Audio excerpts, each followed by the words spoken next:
Hello everyone, welcome to Rangila Khatli work. તો આજે આપણે ગોટાપટ્ટીનું ફ્લાવર બનાવીશું અને એની ફરતે બોર્ડર આપીશું જરદોશી અને વલની. તો આપણે આખું વર્ક ધ્યાનથી જોજો કે કઈ રીતે એ વર્ક બને છે. તો આજે આપણે ગોટાપટ્ટીનું ફ્લાવર બનાવીશું, એના માટે જરૂર પડશે ગોટાપટ્ટીની, ધાગો, જરદોશી, એના બોર્ડર આપવા માટે અને સુયાની એની જરૂર. આટલી વસ્તુથી આપણે આજનું વર્ક રેડી કરી. તો ફ્લાવર બનાવવા માટે સૌથી પહેલા આપણે વચ્ચે એક રાઉન્ડ ગોટાપટ્ટી ફિટ કરીશું. આ રેડીમેડ તમને મળી જશે કોઈ પણ મટીરિયલ વાળાની શોપ પર. તો આ રીતે આપણે ગોટાપટ્ટી ચિપકાવી દીધી છે. હવે આની ફરતે આપણે જરદોશીનું આઉટિંગ આપીશું. સૌથી પહેલા આપણે જરદોશી કટિંગ કરીએ છીએ. તો હવે આપણે જે પોઈન્ટ છે ત્યાંથી સ્ટાર્ટ કરીશું. સ્ટાર્ટ કરવા માટે સૌથી પહેલા કમ્પલસરી એક ઉલટી સાંકળી લેવાની જરૂર છે, કારણ કે આપણે લોક કરવાનો છે. હવે લીધી છે જરદોશી. જરદોશી આખી સુયામાં જેટલી સમાય એટલી લઈ લેવાનો છે. વચ્ચે વચ્ચેથી સાંકળી લઈ થોડીક નીચે ઉતારી, પછી સાંકળી પાછી થોડી નીચે ઉતારી, સાંકળી પરથી બોર્ડર આપવાની છે. જે આપણે ગોટાપટ્ટી ચિપકાવી છે આપી દેવાની છે. થોડીક જરદોશી નીચે ઉતારી. આપણી આ એક પાનની બોર્ડર કમ્પ્લીટ થઈ ગઈ છે. અહીંયા ગાંઠ મારી દેવાની છે. વચ્ચેથી એક રેન્ડમ સાંકળી બહાર કાઢવાની, એની વચ્ચેથી આ પકડી અને આ કરી લેવાની. આપણે આ થઈ ગઈ ગાંઠ. આપણે અહીંયા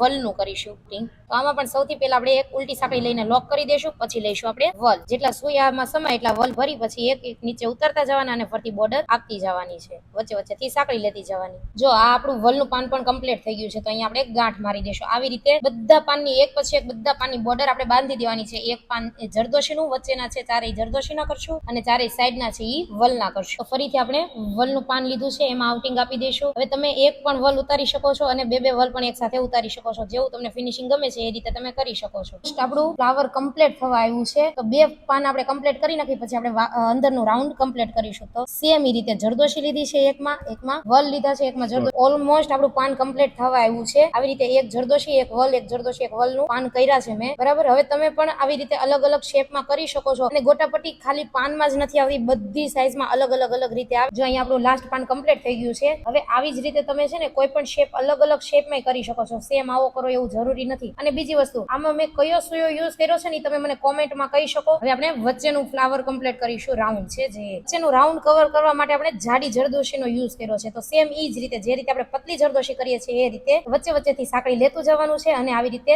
રાઉન્ડ ફરતે જરદોશી કરવાની છે. આપણું આ રાઉન્ડ પણ કમ્પ્લીટ થઈ ગયું છે. હવે અહીંયા આપણે ગાંઠ મારી દેશું. તો ગાંઠ મરાઈ જાય પછી આપણે ચેક કરીએ કે કેવું ફિનિશિંગ આવ્યું છે. તો આ આપણું ફ્લાવર કમ્પ્લીટ થઈ ગયું છે. હવે જો આ ફ્લાવર બનાવવામાં તમને કોઈ પણ ક્વેશ્ચન હોય તો તમે કોમેન્ટ કરી શકો છો, અથવા નીચે આપેલા નંબર પર કોન્ટેક્ટ કરી શકો છો. જે તમને ક્વેશ્ચન હોય એનું સોલ્યુશન આવી જશે. ડેઈલી નવું નવું શીખવા માટે તમે અમારા પેજને ફોલો કરી શકો છો અને પૂરી વિગતવાર સાથે તમને શીખવાડવામાં આવશે. જો બેઝિક સ્ટીચીસ થી સ્ટાર્ટ કરવું છે તો પહેલેથી લઈ બેઝિકમાં કેવી રીતે શીખવું ત્યાંથી પૂરી ડિટેલ્સ સાથે જો તમારે શીખવું હોય તો યુટ્યુબમાં અમારી ચેનલ છે જે રંગીલા ખાટલી વર્ક કરીને છે. તમે એમાં જઈ અને પૂરા વિડીયો જોઈ શકો છો કે અમે તમને પૂરી ડિટેલ્સ સાથે બધું શીખવાડવામાં આવે છે. અને બેઝિક વસ્તુથી સ્ટાર્ટિંગ થશે, જેમ કે સાંકળી છે, સાંકળીથી સ્ટાર્ટિંગ થશે. Thank you.